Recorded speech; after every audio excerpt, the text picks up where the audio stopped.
Felipe Cortes e estou sozinho, mas bem acompanhado do jogo Spoman, da Campfire Studios. Também por trás, quem está nesse jogo é o Caio Romero.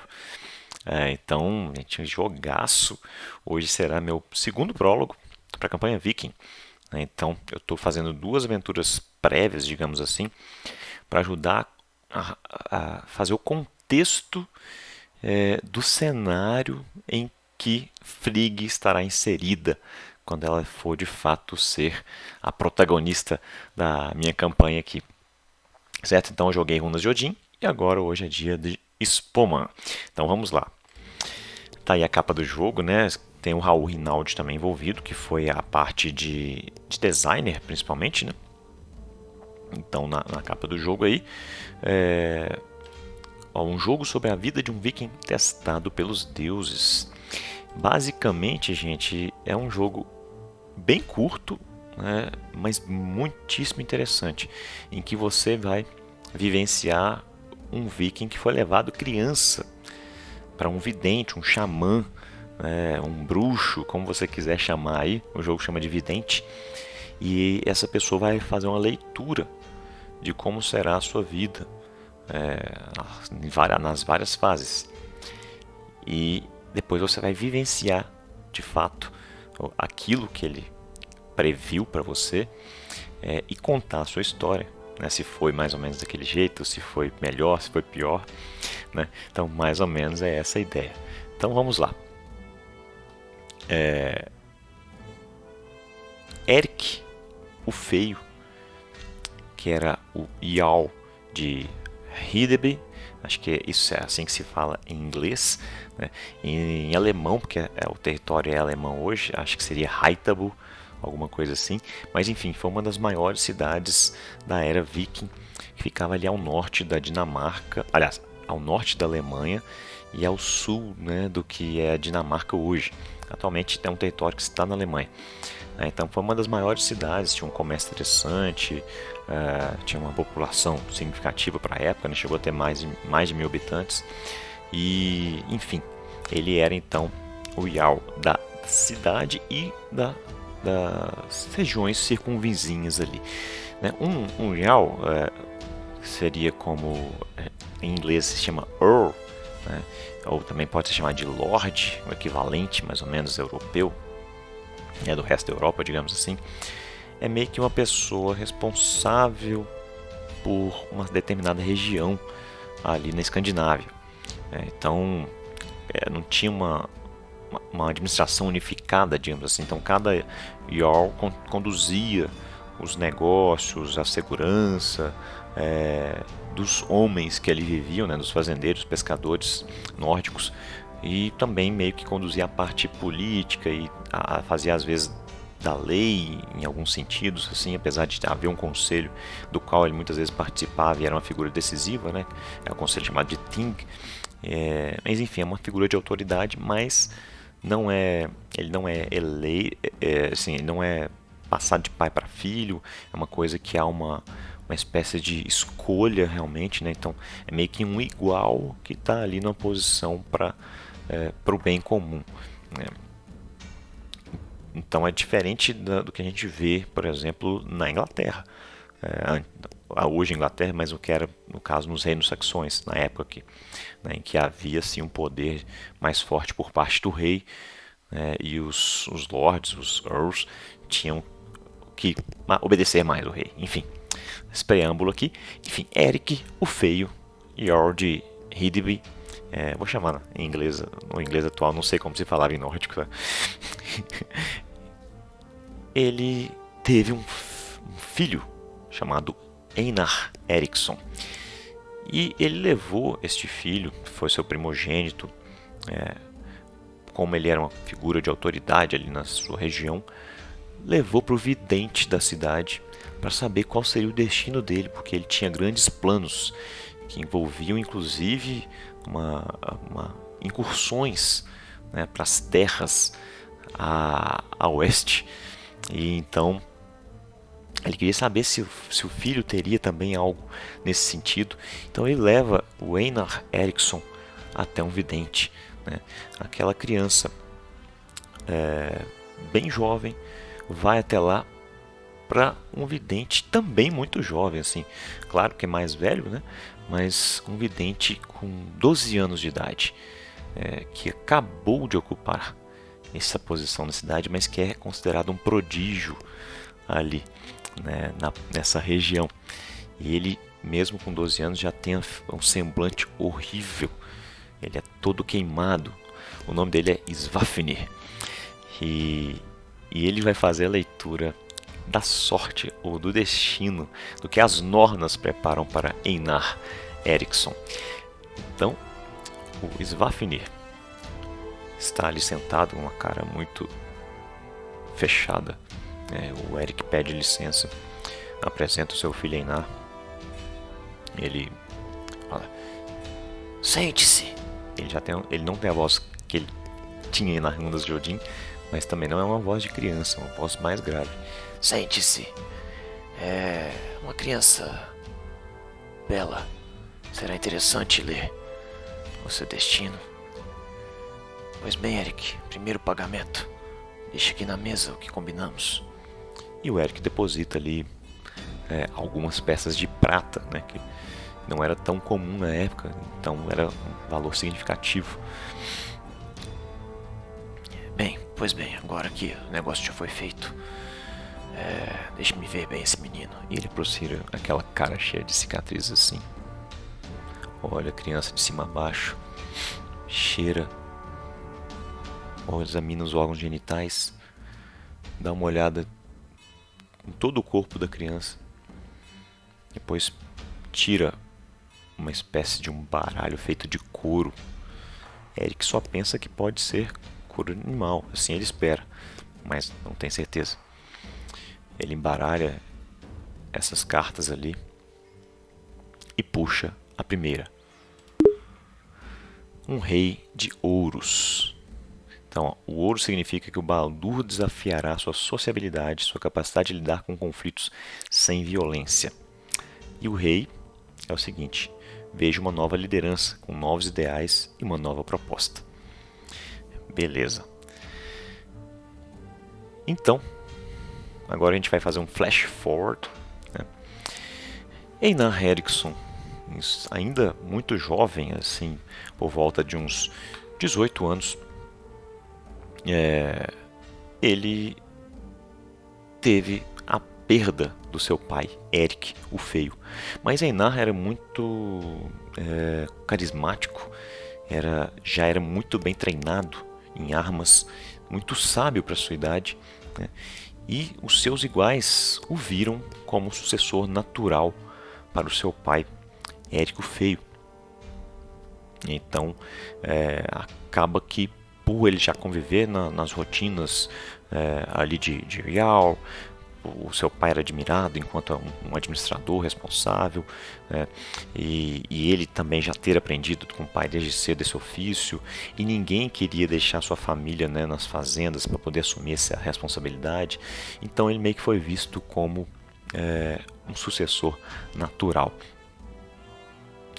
Só que ele tinha propostas diferentes, né, do que então, quando houve de fato uma reunião, né, dos diversos homens vikings ali da região, ele tentou convencer as pessoas de que o seu pai havia sido, digamos assim, um pouco cauteloso demais.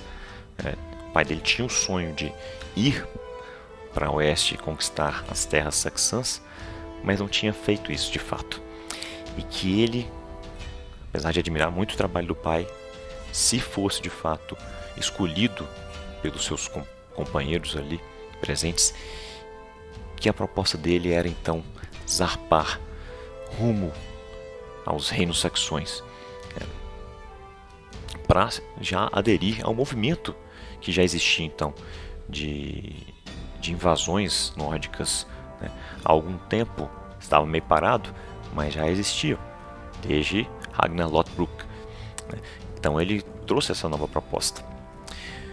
Então vamos ver se ele vai ser suficientemente convincente ali para que a galera aceite essa nova proposta e, consequentemente, que ele ascenda, né, como Jarl de Hiddeby. Então vamos rolar agora 3d6 para o ato da juventude. 4, 1 e 5. Graças a Deus, nenhum 6. 4. Loki te emprestará a astúcia e a capacidade de discernimento. Baldur te emprestará a capacidade de lidar com conflitos sem violência. E você escolherá e invocará um dos deuses citados para ajudar nessa situação. Bom, depois que Einar faz essa proposta, todo mundo fica pensativo assim, porque as pessoas pensam muito, né? Os vikings, por mais que tenham aquela fama de furiosos e só querer guerra, batalha, não sei o que, eles prezavam muito pelo seu bem-estar, sua família, pela honra também. Então, muitos têm esse desejo de explorar, mas muitos outros, talvez até a maioria, seja bem temerosa em relação a isso, né? Então ele gera aquele meio que desconforto, a reunião é interrompida por um momento para que as pessoas pensem. E o Einar pega o martelo de Thor, né? E aliás, aqui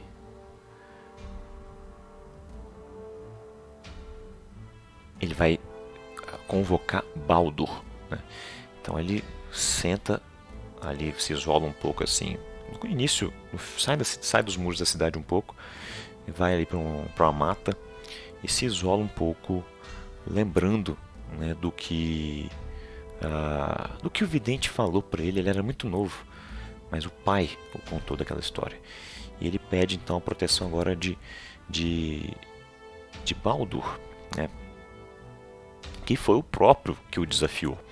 Então ele fala: Baldur, se realmente o que aquele vidente viu for de verdade, que tenha que ser o Jarl, por favor, faça com que eu consiga resolver essa situação da melhor forma possível. Eu comprometo-me a te honrar, caso vire Jarl.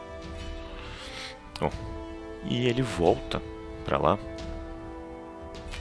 e ele já se depara com dois lados brigando muito, né? E ele consegue então acalmar os dois lados e mostrar os pontos positivos para aqueles que eram favoráveis e para aqueles que não eram também, né? Para cada lado ele mostra como eles poderão ganhar e ele consegue chegar num consenso com a galera ali e é então escolhido e formalizado como o novo Jarl de Hiddeby. Beleza, então a juventude foi só sucesso de Einar. Vamos ver agora como será a sua maturidade. Vamos voltando lá no dia da leitura. O Svafnir fala: veremos agora como será a maturidade deste belo jovem. 5 de ouros. Novamente Baldur. Parece que Einar tem um vínculo forte com essa divindade, hein? 5 de ouros. Vejo a queda de alguém maior. Bom, seguinte, vamos aqui rolar os dados já, para depois definir como é que vai ser o esquema, tá? 3, 3 e 4. Beleza, não teve um 6, também não teve um 5 para eu poder escolher o deus, né? Mas veio Freya e Loki. Beleza, então tenho que reagir com capacidade de resistir ao clima e à natureza ou com astúcia e capacidade de discernimento. Einar, né, depois de ter alguns anos como Jarl, digamos ali já seus 40 anos, já com uma filha, já casado, né, há bastante tempo, pouco depois que ele virou Jarl, não foi muito difícil ele arranjar uma esposa, então já casado há algum tempo, agora já pai de uma única filha, não conseguiu ter um filho homem, né? Essa filha é chamada Frigg Einarsson. Ele já está em conquistas lá nos reinos saxões, no que é hoje a Inglaterra, né? Então a família não está com ele, mas ele está lá numa expedição, já perto ali, não 40 não, mas já com uns 30 e poucos anos, porque isso já era considerado maduro, né? Vamos pegar que ele está com 30 melhor, está na casa dos 30, já passou por várias batalhas, já teve algumas conquistas, já ganhou umas riquezas nessas expedições lá pelos reinos saxões, né? Ele se aliou, por exemplo, com Ivar, com Ubba, com Guthrum, né, para as invasões que eles fizeram. E ele então, durante uma expedição ali, junto desses três que eu falei, presencia a derrota da batalha de Ethandune, porque o exército de Guthrum, principalmente, perdeu para o exército de Alfredo. Então ele ele estava lá nesta batalha, certo? E ele precisa lidar com a conversão de Guthrum para o cristianismo e a perda, então, digamos assim, de Guthrum como aliado para enfrentar novos problemas. E Ubba, que não estava mais vivo já, vamos pegar aqui Ivar. O Ivar volta de uma incursão à Irlanda, né, e joga a culpa em Einar pelo fato da batalha de Ethandune ter sido perdida, porque os homens que Einar prometeu não vieram todos, e ele é então acusado de ser o culpado pela derrota do exército de Guthrum na batalha de Ethandune. Mas o Einar explica o que aconteceu, utilizando a astúcia e a capacidade de discernimento.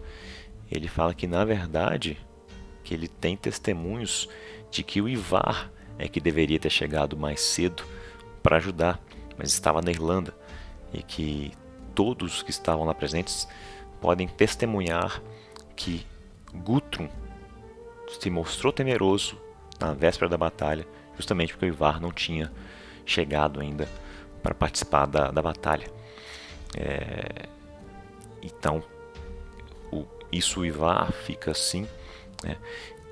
Mas o Ivar insiste, isso é levado para o Ting, um Ting improvisado ali mesmo no assentamento local deles, e por meio das testemunhas que o Einar foi capaz de angariar, e também pela sua palavra, pela sua astúcia, ele não teve qualquer problema, né? Já o Ivar ficou com a reputação manchada e com um certo ranço, um certo ódio em relação ao Einar.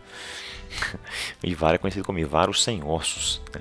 Enfim, voltamos lá novamente no dia da leitura.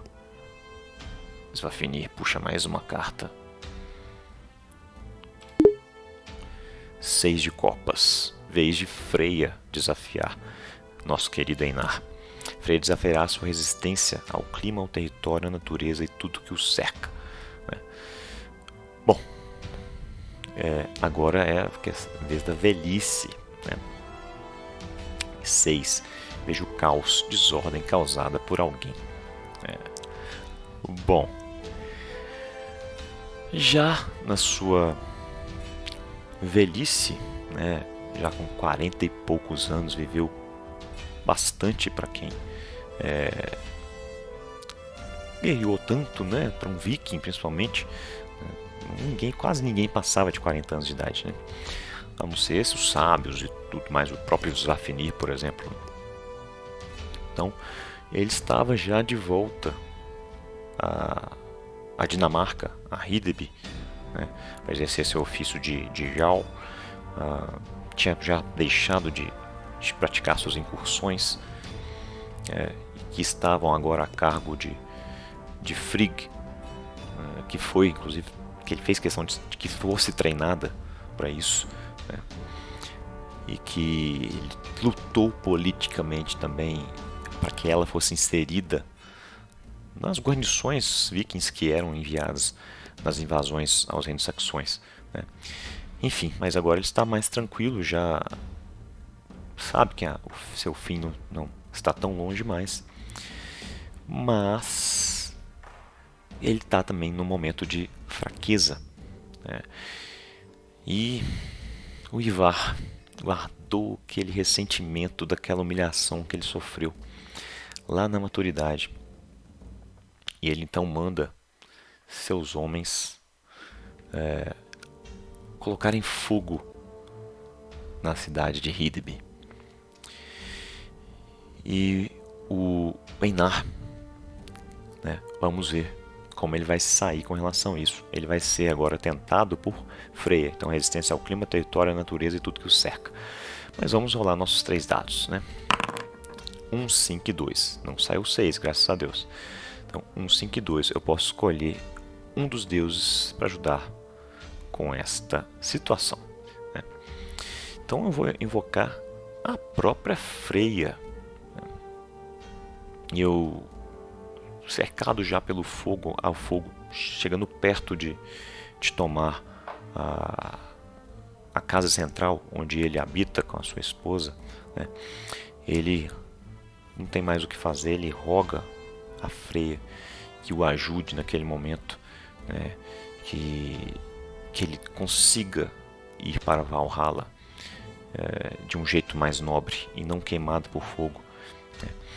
Então ele faz uma prece à Freyja e pouquíssimo tempo depois começa a cair uma tempestade e o fogo se vai. E o nosso Einar sobrevive. Então agora vamos ver como será a sua morte. O Svafnir vai se ponderar assim por um tempo. Fala, se você chegar até lá, vamos ver então como será a sua morte. 3 de espadas, vamos ver. Thor desafiará sua força, capacidade de superar problemas com bravura. 3. Vejo males que se aproximam pelos mares.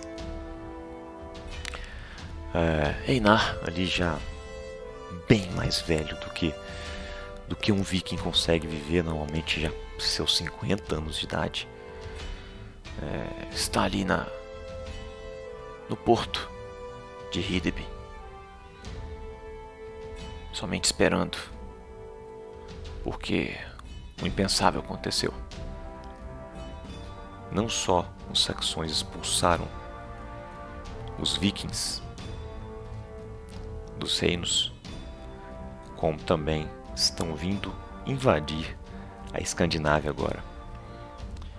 E lá está ele, armado com seu elmo, tampando apenas o nariz, com a sua espada, já que ele é um homem de posses e tem direito e condições de comprar uma boa espada, armado com sua cota de malha, custando a ficar em pé, já bem velho, mas pronto para a batalha. Ele quer ser o primeiro a enfrentar os homens que ali desembarcarão.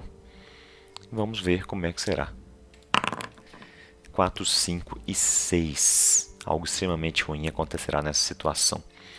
O 6 aqui, quem é que me desafiou mesmo? Thor. Deixa eu ver se eu tirei algum do Thor. O Thor é o 2, cara. Eu não consegui tirar nenhum Thor. Então eu não anulo essa coisa extremamente ruim. Mas Loki me empresta a astúcia. E o 5, posso escolher invocar um dos deuses criados para me ajudar, citados para te ajudar nessa situação. Beleza.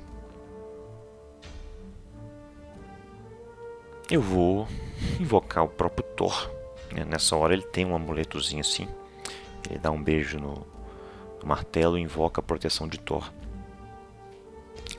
E, cara, eram muito mais navios do que eles estavam preparados. E esses navios vêm... só um detalhe, na verdade não são saxões. Acabei de mudar aqui. Já são os normandos, né, conquistando essa parte ali, tá? Então não são saxões, tá? Porque senão não ia ter tanto sentido quanto que eu estou planejando para a campanha. Enfim, são normandos e ele está ali, mas é muita gente.